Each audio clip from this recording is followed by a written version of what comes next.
"You'll have to forgive my brutal way with an egg," said Oliver Delft. "It started life as an omelette au fine herbe, but now I'm afraid it's just scrambled eggs speckled with green. Non-stick. Ha! It's just a phrase, if you ask me." He pushed the plate towards Ned and smiled. "Thanks." Ned began to shovel the eggs into his mouth, amazed at how hungry he was. "Very good. You honour me.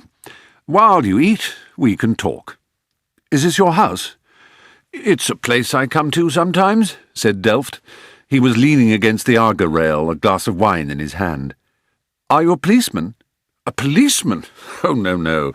Nothing as thrilling as that, I'm afraid. Just a humble toiler in the lower realms of government. All very dull. Here to get to the bottom of one or two things." "If it's about the drugs the police found, I swear to you I don't know anything about them." Delft smiled again. The smile was an effort. Inside, he was very bored and extremely annoyed to be there. The pleasurable long weekend he had been looking forward to for ages had already been ruined. 5 minutes, 5 blasted minutes were all that had come between Oliver and freedom.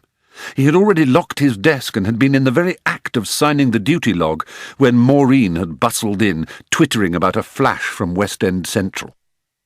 "Isn't Stapleton here yet? I'm about to go off watch."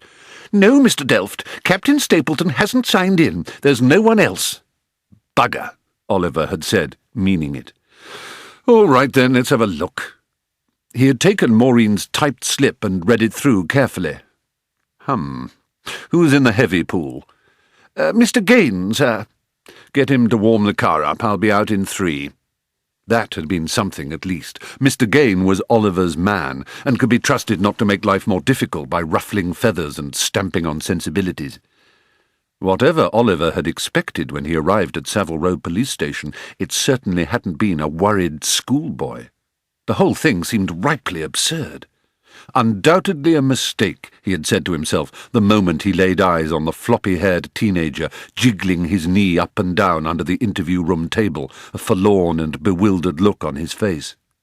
Delft may have been only 26 himself, but he had seen enough to be sure that Ned Madstone was as innocent as a day-old chick. A day-old carrier-pigeon chick, he thought to himself. He was pleased with the image and made a note to include it in his report. His masters were old-fashioned enough to enjoy a pert turn of phrase. He looked across at the child now. Ned was sitting at the kitchen table, still jogging his leg on the ball of his foot, with an earnest, pleading look on his innocent face. "Honestly," he was saying, "I absolutely swear, on the Holy Bible." "Calm down," said Oliver. "I really don't think a Bible will be necessary. Not that we'd be able to find one in a place of sin like this," he added, looking round the room as if it were less a country kitchen and more a Louisiana brothel. "You can swear on Marguerite Patton's Cookery in Colour if it gives you pleasure, but there's no need." "You do believe me, then?" "Well, of course I believe you, you daft young onion. All some silly mistake. Still, as we're here, you might as well tell me what the words interior, interior, interior mean." "I don't know," said Ned. "The policeman asked me the same thing, but I've never heard them. I mean, I've heard the word interior before, obviously, but, you see, this is what we have to try and understand," said Oliver. "And when we've got to the bottom of it, we can let you go. You can get on with your life, and I can get on with mine, which I'm sure we'd both like." Ned nodded vigorously. "Absolutely, but all right then. Now, let's have a look at this, shall we?" Oliver came forward and laid on the table a single sheet of paper. Ned stared at it, mystified. It was a typed list of names and addresses. He recognised at once the names of the Home Secretary, the Lord Chancellor, the Secretary of State for Defence, followed by others vaguely familiar to Ned. Last of all came his father's name, Sir Charles Madstone. At the bottom, in hand-written large black block capitals, were the words, "Interior, Interior, Interior." "What does it mean?" he asked. "It belongs to you," said Oliver. "You tell me." "My piece of paper? But I've never seen it before."